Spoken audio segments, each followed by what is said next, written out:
муфтиятка толук баш ийем. Биз дем алышыбыз да кыйын болуп калды. Кээ бир мечитке кирип намаз окуш да кыйын болуп калды. Бизден анча-мынча кемчиликтер кетти. Туура эмес, балким бир нерсе кылып алдык, балким.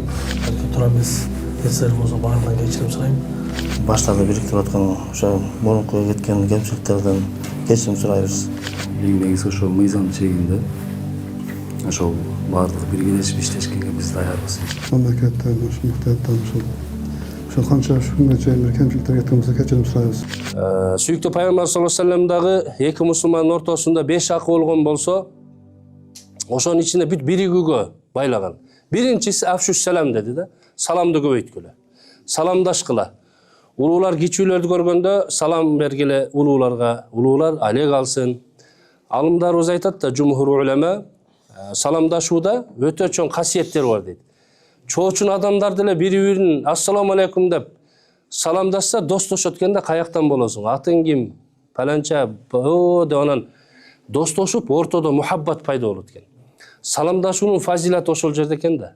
Биримдикке чакырып атат да пайгамбар саллаллаху алейхи вассалам. Ооруп калса зияратка баруу бул мусулмандын милдети. Анан үчүнчүсү бир жакшылык болду. Баласын үйлөйт, кызын чыгарат, же болбосо бир акыйка өткөрөт, же бир ихсан өткөрөт дейли.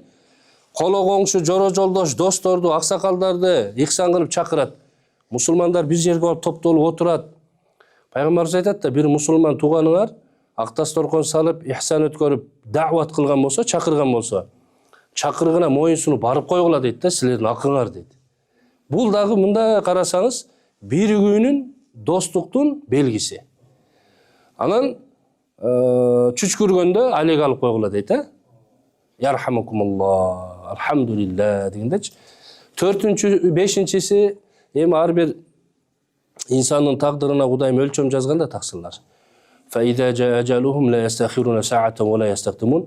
Ошол ичер суусу көрөр күнү бүткөндө, ажал сааты келгенде 1 саат алдыга же артка да жылбайт. Ал өлүмдүн дамы татат. Өлгөндө эмне кылгыла дейт пайгамбар саллаллаху алейхи вассалам? Жаназага барып катышкыла дейт. Жардам бергиле. Сала дуа кылгыла, кабырга чейин барып жашыргыла, дафын кылгыла. Мунун баардыгын карасаңызчы, биригүү, достошуу, ортодо мухаббатты бекемдөө деген маанини туюндурат да туугандар.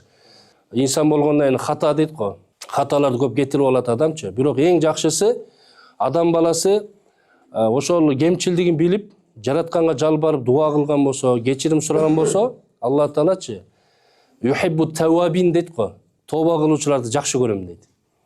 Ошо биз угуп, бүгүн мына сиздер муфтиятка келип отурасыздар, кош келипсиздер. Алла разы болсун таксырларым. Иншалла, мына азыр таксырларыбыз кече таксырыбыздагы баса белгилеп айтып кетти, өкүл катарында.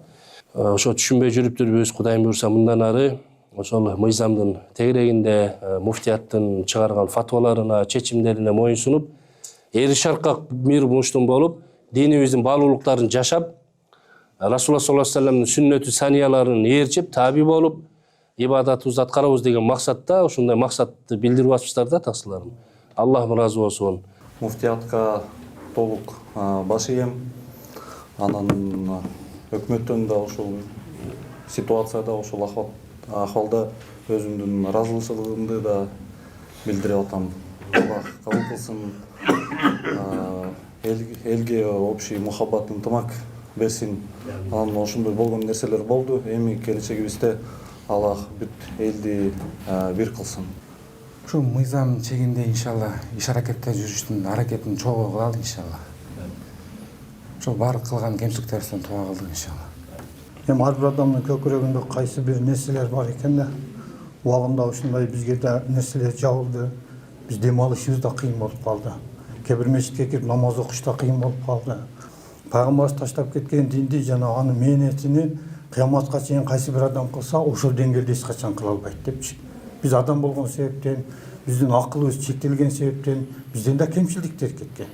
Эми ошол өткөн кеткен күндөрдүн баардыгын артка таштап, бүгүнкү күндөн баштап эртеңки күндө кантип жашаш керек, ушунун бир бүтүнгө келип, бир фикирге келип, баягы бир жакадан баш, бир колдон жең дегендей чыгара турган болсок, иншалла алтыда өтө чоң нерселер күтүп турат. Рахмат. Bizden ança kemçilikler gitti. Turamız balkim bir nerse kılıp aldık, balkim kataçılık kılıp aldık. Biz bilen gitse biz uşul muftiyatdagı kanday çeşimler bolsa, biz uşulların bardığına dayarбыз. Hökümetten kanday çeşimleri çıkaratan bolsa, biz uşul hökümet menen muftiyat menen çok işleşip, çok hizmetleşip. Ana şunday iş-çaralardı çok uyuşturup, ümmetin başını biriktirip, şunday tegerek stol түзүп, şart түзүп берип атаңыздар үчүн чоң рахмат. Азыр айтылған сөздердің баарына қосылабыз. Буга чейин балки турабыз нерселер болсо баарынан кечирим сурайм. Азирети муфтисиге да чоң рахмат, Алла разы болсун. Баардык мыйзамдын чегинде муфтияттын чечимдерине баарына иншалла итаат кылып башкып жашайбыз иншалла. Баштарда бириктирип аткан ошо мурунку кеткен кемчиликтерден кечирим сурайбыз. Эми мындан кийин толук ошо муфтият өкмөт кандай чечим чыгып, эми болсо ошо менен иштегенге ошо менен ишке даярбыз.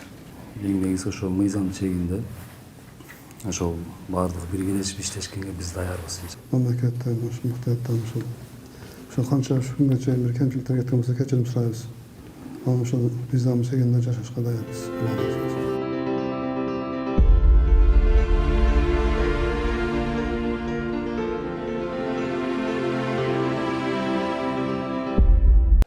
Муфтияттын ошол даават иштери боюнча болуп чыккан тартипке, мыйзамга, дин тутуу эркиндиги жөнүндөгү мыйзамга моюн сунуп жашайбыз деп мына өзүңүздөр дагы сөз берип атасыздар. Кудай буюрса мындан ары эри шаркак, татынакай илимибизди жогорулаталы, өзгөчө акыйда жаатында. Бул акыйдада өтө оор маселе таксыларым. Акыйда жаатында устаздарды биз кааласаңыздар алымдар кеңешинен, муфтияттан, устаздардан сабактарды уюштуруп берели, сабактарга катышалы. Себеби пайгамбар саллаллаху алейхи ва саллям бешиктен кабырга чейин илим алгыла дейт го таксыларым. Илим алуу бул фарыз. Өзгөчө акыйда жаатында илимибизди тереңирээк өзгөчтүрөлү. Ошон үчүн ошол акыйдада таксыларым өтө билимибизди жогорулаталы. Кудай буюрса бул боюнча да сиздер менен тыгыз байланышып, ушундай сабактарды уюштуруп, башка иш-чараларды уюштуралы, бирге бололу таксыларым. Бирге бир муштум менен динибизге, мамлекетибизге кызмат кылалы иншалла. Биз муфтият ар дайым даярбыз. Эшигибиз ачык.